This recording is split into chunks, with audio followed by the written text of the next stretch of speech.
Hey everybody, I'm Tom Vassell. And I'm Chris Yee. Today we're taking a look at a game that's called Tax the Rich. A game that by very name shall never apply to either of us. I shouldn't say that. Maybe you will become rich someday. A rich, famous game Maybe designer. you will become rich someday. Well, this game is, it's called the trick-taking game of trickle-up economics. Anyway, that's the theme of the game. The theme is, hey, the highest cards are not necessarily the best, or are they? Let me show you. This game has a deck of cards that are numbered for a 4-player game from 1 to 12 in 4 different suits.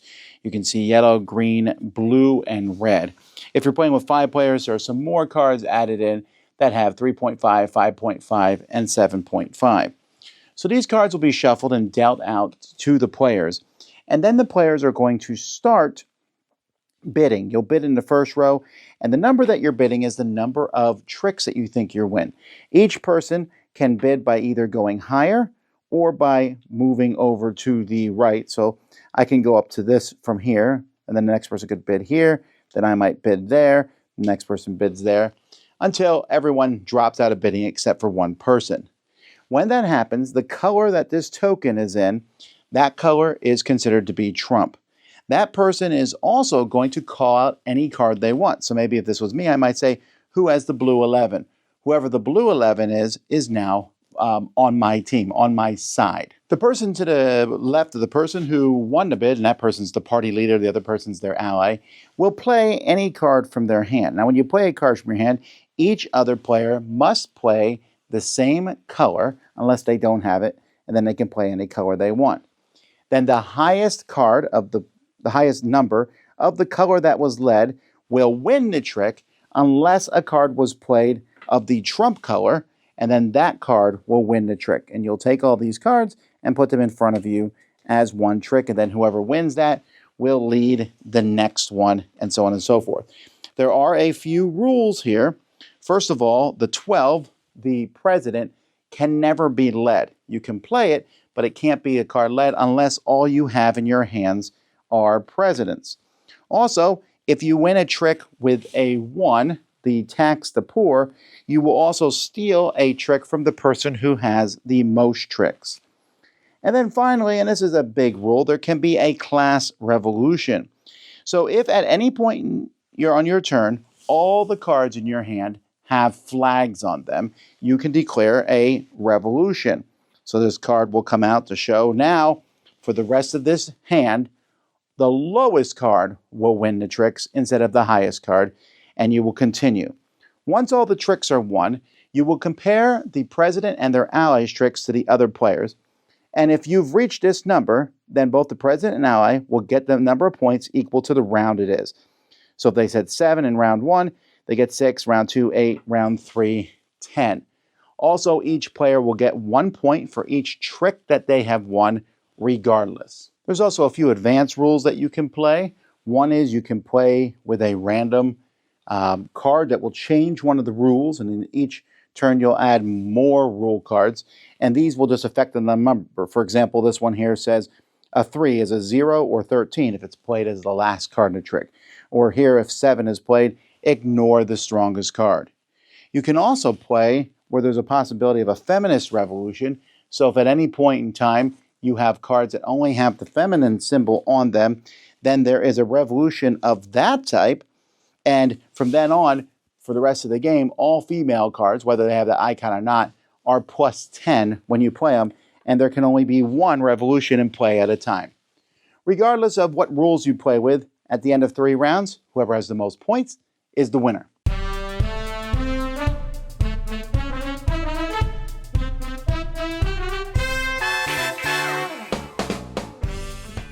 So, component-wise, the cards are fine. This is from Allian, who makes a lot of nice things. The cards are fine. The art and everything's... I don't know that I love having this inside the box. Oh, I'll just go ahead and say I dislike it. It's not bad. It's not terrible. I just dislike it. And I'm fine saying that and also recognizing it functions just fine. They didn't have to print a whole nother board. I just never like doing stuff on the inside of the lid. But what you do on it is so minor that it's totally fine. I know, it doesn't but it's just affect my rating. sometimes it's hard to see from where you're sitting at the table. Yes. Like if I'm sitting over here, then I might not see the green. Now, it's not a huge deal, but again, a sheet of paper I would have been fine as. Or if they had bothered to put in counters or some way to do scoring in a game where it has everything you need except, well, scoring. Yeah. You Now, to probably be need a fair, sheet most of paper trick-taking games require a sheet of paper. Right, yeah. Or I mean, at this point, people just track stuff in their phones and whatnot. So, yeah, I get it. It's just, it is nice when they include little things like that. It's not necessary. So there's a couple interesting things. This is a basic trick-taking game where as the bidding goes by, that determines trump. Okay, we've seen that before. The highest card can't be, the 12, can't be led, which is an interesting idea. That's a good wrinkle. It's a real simple but good one. The 1 winning a trick is also interesting because it lets you steal a trick from someone else because it's very hard to win a trick with a 1, but not impossible. And specifically steal from the player with the most. Sure, and if there's a tie, you can pick who it is, right? Yeah. And then, but the big wrinkle here is obviously when you're down to just a few low cards, you declare a revolution, and suddenly you're the strongest person. Now, the person who declares a revolution has to reveal their hand, so it gives you a slight disadvantage to that. Yes. But not, I'll take it. Yeah, and that's the thing. There is a little bit of consideration on it because people can still play the trump suit in, and so even though I've the yellow 1, if someone trumps in with a red 7, they can still win it if red happens to be the trump suit.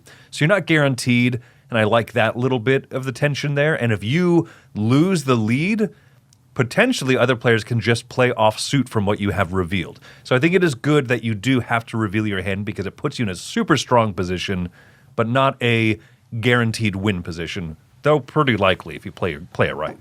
There is, it doesn't happen all the time, and if it does happen, a lot of times it happens with one person having a single card and they just want to win that last trick. But I have seen it happen, I'd say 1 out of 3 or 4 games where someone has 3 or 4 cards and they've managed to pull it off. But it's tricky because you sit there and go, I'm just going to keep my low cards. Well, you have to follow suit. So the opponent might bleed you out of them. So I find that to be a fascinating thing, and I like that it doesn't add too much to the game. I agree. I think that right there is a solid trick-taking game with a few wrinkles, one that I enjoy. But I am also really pleased that there's that second deck of cards there that has the little special rules for different numbers. And I think that, for me, kind of elevates this one quite nicely. And it's just fun. Like, for example, the 2s. If you win a 2, you split it into multiple tricks. And so all of a sudden that changes drastically the bidding, where normally am I ever going to bid up to 7 to 9? Like, I got to be really confident out of 12 tricks to bid up to 9. But you could with that one. Yeah, and you can win. I like those. I don't have to play with them. I can play with them or not. I feel kind of equal both ways. How do you feel about how you'd split into teams? Well, that's the thing. I was going to say there's 2 small things I don't love about this game. One is I think it's very possible for someone to be just out of the running after the first 2 rounds. I agree. Which, because there's a set number of rounds, that's the nature of a trick-taking game. If a trick-taking game goes to someone gets a certain amount of points, then I always have a chance if I just keep sweeping the table, right? Yeah. I know that they give you more points in round 3, but still, you might get to the point where one person doesn't want to be a partner with anybody. But it's that picking the partner. So there can be some strategy. If Chris bids on 5 blue, I'm like, okay, he feels strong on blue. I also feel strong on blue. So then I want to pick Chris to be my partner. But I don't know what's in his hand. So I'm saying a random card that I hope, but I might say, well, I have the 12 and 11 of blue, so I'll say the 10. Well, Chris has everything else in blue. But 10 is held by Janice, and she didn't bid on blue at all. So now she's my partner. And this is not a game-breaking rule by any means. Or I don't even think it's that huge of a deal. But I could see some people being annoyed by it. That's where I stand with it, too. It's kind of a quick way to determine partnerships. You don't have to do some sort of other sub-little mini thing.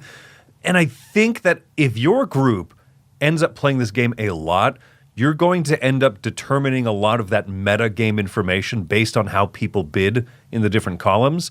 If you are playing with people who are not that serious about it, that bidding is going to feel kind of random. And so I think it's a system that lends itself to, if you want to make this like your trick-taking game, I bet that bidding phase is going to reveal all kinds of interesting little communications, like in Bridge. I think Right. you're the one who made that comparison, and I was like, yeah, that's what this kind of feels like. As for me, though, I kind of fly by the seat of my pants. I'm like, 4 tricks in yellow. I think I'll take it. But that being said, I think it's pretty solid. The actual playing of trick-taking game, I want to be where I sit there and think, ooh, what's everyone going to play on their turn? I'm playing this card, you play that, play that, play that. That's what I figured. Okay, now you're out of yellow. Okay, keep that in mind. I'm not a card counter much. I count a little bit, but not too much. But I like keeping track of who's winning what. And okay, you're out of that color. I think I'm the only person left with green. And this game allows all that, but with the fun surprise of flipping everything on its head. Mm-hmm. I think that's a lot of fun. This is a really solid trick taker for me. I'm giving this an 8 out of 10. Even though I said I had some few caveats about it, it's just so easy to jump in into play. My wife really enjoyed this one. She likes trick taking games in general, but it's not very esoteric. It has some weird rules, but you're still just playing a trick taking game, and I think that's what the fun part of it for me. And I agree with you down to the rating. Actually, I'm at an 8 as well. I think this is a very solid trick-taking game. I think that the rules make sense, and I know the theme's not going to be for everyone. To the point where we're going to be watching the comments in this video, because on the Dice Tower, we don't allow people to argue with each other in the comments. Yeah, right? we're not about anything. I mean, you could say this game's good or not good, but right. Yeah. So I think that It's a provocative title, right? They want people to buy the game because of the title. Right. Whether you agree or disagree, whatever. I will say, in regards to the game, like theming it, they did a very good job. Sure. Where the things line up, and I think that does help these esoteric rules that you mentioned make sense. It actually helps the special cards too.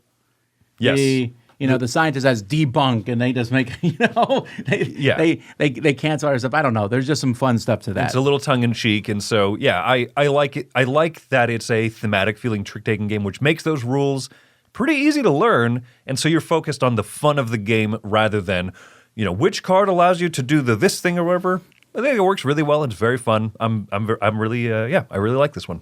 Well, there you go, folks. That's Tax the Rich. I'm Tom Vazel. I'm Chris Yee. See you next time.